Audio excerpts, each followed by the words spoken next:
ಈಗ ಸಿದ್ದರಾಮಯ್ಯ ಅವರು ಕೂಡ ಅಹಿಂದ ನಾಯಕರು ಅಂತ ಹೇಳ್ತಾ ಇದ್ದಾರೆ. ಅವ್ರನ್ನ ಕೂಡ ಕೆಳಗಿಳಿಸಿದ್ರೆ ಹೋರಾಟವನ್ನು ಮಾಡ್ತೀವಿ ಅಂತ ಹೇಳ್ತಾರೆ. ಮತ್ತೆ ಈಗ ನೀವು ಡಿ ಕೆ ಶಿವಕುಮಾರ್ ಅವ್ರಿಗೆ ಕೊಡಬೇಕು ಅಂತ ಅತಿ ಹಿಂದುಳಿದ ವರ್ಗಗಳ ಸ್ವಾಮೀಜಿ ನಿಯೋಗದಿಂದ ಹೇಳ್ತಾ ಇದ್ದೀರಿ. ಅಲ್ಲ, ಅದಕ್ಕೆ ನಾನು ಹೇಳುತ್ತೆ, ನಮಗೆ ಈ ಸಂದರ್ಭದಲ್ಲಿ ಅನಿಸ್ತಾ ಇರೋದು, ಮೊನ್ನೆ ಮುಖ್ಯಮಂತ್ರಿಗಳು ಕಳೆದ 7 ವರ್ಷವಾಗಿ ಅವರು ಮುಖ್ಯಮಂತ್ರಿಗಳಾಗಿದ್ದಾರೆ. ಅವರು ಕೂಡ ದೇಶದಲ್ಲೊಬ್ಬ ಅಹಿಂದ ವರ್ಗದ ನಾಯಕದ ಎರಡನೇ ಪ್ರಶ್ನೆಯೇ ಇಲ್ಲ. ಆದರೆ ಇಲ್ಲಿ ಚರ್ಚೆ ಹುಟ್ಟಾಕಿದವರು ನಾವಲ್ಲ, ತಾವುಗಳಲ್ಲ. ಚರ್ಚೆ ಹುಟ್ಟಾಕಿದವರು ಯಾರು?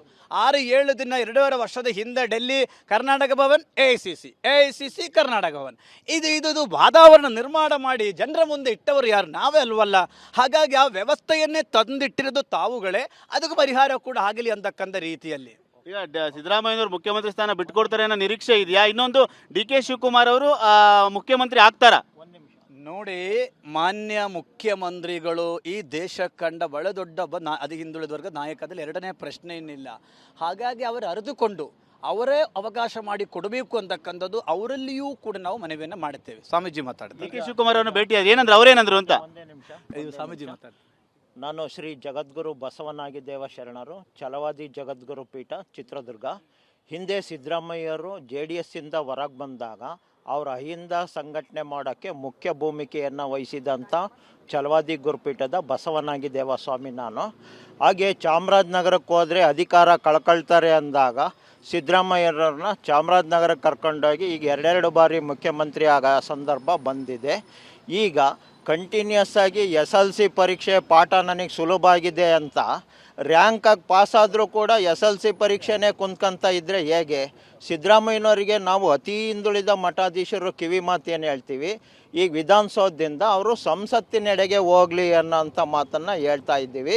ಹಾಗೆ ಈಗ ಅವರು ಮುಂದಕ್ಕೆ ಹೋದ್ಮೇಲೆ ನಮ್ಮ ಡಿ ಕೆ ಶಿವಕುಮಾರ್ ಅವರಿಗೆ ಇಚ್ಛಾಶಕ್ತಿ ಇದೆ, ಜ್ಞಾನಶಕ್ತಿ ಇದೆ, ಕ್ರಿಯಾಶಕ್ತಿ ಇದೆ. ಅವರು ದುಡ್ದಿದ್ದರ ಫಲವಾಗಿ ಅವರಿಗೆ ಸಿಗಲಿ ಅಂಥೇಳಿ ನಾವೆಲ್ಲರೂ ಕೂಡ ಹೃತ್ಪೂರ್ವಕವಾಗಿ ಹಾರೈಸ್ತಾ ಇದ್ದೇವೆ. ಈಗ ಅಧಿಕಾರ ಹಸ್ತಾಂತರ ಆಗಲಿಲ್ಲ ಅಂತಂದ್ರೆ, ಇಲ್ಲಾಂದ್ರೆ ಮುಖ್ಯಮಂತ್ರಿ ಬದಲಾವಣೆಗಳು ಕಾಂಗ್ರೆಸ್ನಲ್ಲಿ ನಡೀಲಿಲ್ಲ ಅಂದ್ರೆ ನಿಮ್ಮ ಹೋರಾಟ ಡಿ ಕೆ ಶಿವಕುಮಾರ್ ಅವ್ರ ಪರವಾಗಿ ಇರುತ್ತಾ, ಹೇಗೆ?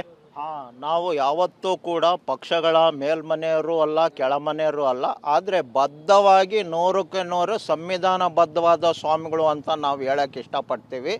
ಹಾಗಾಗಿ ನಮ್ಮ ಹಕ್ಕುಗಳು ಕರ್ತವ್ಯಗಳು ಏನಾಗಿದೆ ಅದನ್ನು ಉತ್ಕೃಷ್ಟ ನಾಗರಿಕರಾಗಿ ನಾವು ನಮ್ಮ ಹಕ್ಕುಗಳನ್ನು ಚಲಾವಣೆ ಮಾಡೋಕ್ಕೆ ಇಷ್ಟಪಡ್ತೀವಿ. ಯಾವುದೇ ಹೋರಾಟ ಮತ್ತೊಂದರ ಅವಶ್ಯಕತೆ ಇಲ್ಲ. ಇದನ್ನು ಒಂದು ಜ್ಞಾನ ವಿಜ್ಞಾನ ತತ್ವಜ್ಞಾನದ ಹಿನ್ನೆಲೆಯಲ್ಲಿ ಸಿದ್ದರಾಮಯ್ಯನವ್ರಿಗೂ ಮತ್ತು ಪಕ್ಷದವ್ರಿಗೂ AICCನವ್ರಿಗೂ ಸಮೇತ ಕಿವಿ ಮಾತನ್ನು ಹೇಳೋಕ್ಕೆ ಇಷ್ಟಪಡ್ತೀವಿ. ಈಗ ಹಿಂದೆ ಇದೇ ಥರ ಒಂದು ಸಂದಿಗ್ಧ ಪರಿಸ್ಥಿತಿ ಬಂದಿತ್ತು. ಕುಮಾರಸ್ವಾಮಿಯವರು ಮುಖ್ಯಮಂತ್ರಿ ಆದಾಗ BJPಯವ್ರ ಜೊತೆ ಒಪ್ಪಂದ ಆದಾಗ ಅವರು ಕೊಡಲಿಲ್ಲ. ಆದರೆ ಸೆಕೆಂಡ್ ಚಾನ್ಸಲ್ಲಿ ಏನಾಯಿತು, BJPನೇ ಉತ್ಕೃಷ್ಟವಾಗಿ ಬರೋಕ್ಕೆ ಸಾಧ್ಯ ಆಯಿತು. ಹಾಗಾಗಿ ಡಿ ಕೆ ಶಿವಕುಮಾರ್ ಅವರಿಗೆ ಈಗ ತಪ್ಸೋಕ್ಕೆ ಸಾಧ್ಯ ಇಲ್ಲ. ತಪ್ಸಿದ್ರೆ ಪರಿಣಾಮವನ್ನು ಕಾಲ ಉತ್ತರ ಕೊಡ್ತದೆ ಅಂತ ನಾವು ಹೇಳೋಕ್ಕೆ ಇಷ್ಟಪಡ್ತೀವಿ. ಡಿ ಕೆ ಶಿವಕುಮಾರ್ ಅವರು ಮುಖ್ಯಮಂತ್ರಿ ಯಾವಾಗ ಆಗ್ಬೋದು ಅಂತೀರಾ ಶ್ರೀಗಳ? ಶಾರ್ಟ್ಲಿ ನೋಡಿ, ಇಮ್ಮಿಡಿಯೇಟ್ ನಾಳೆಯನ್ನೇ ಆದರೂ ಕೂಡ ಖುಷಿ ಅಲ್ವಾ? ಅವರ ಜಾತಕ ಪ್ರಕಾರವೂ ಕೂಡ ಆಗಲೇಬೇಕು ಈಗ ಇಮ್ಮಿಡಿಯೇಟಾಗಿ.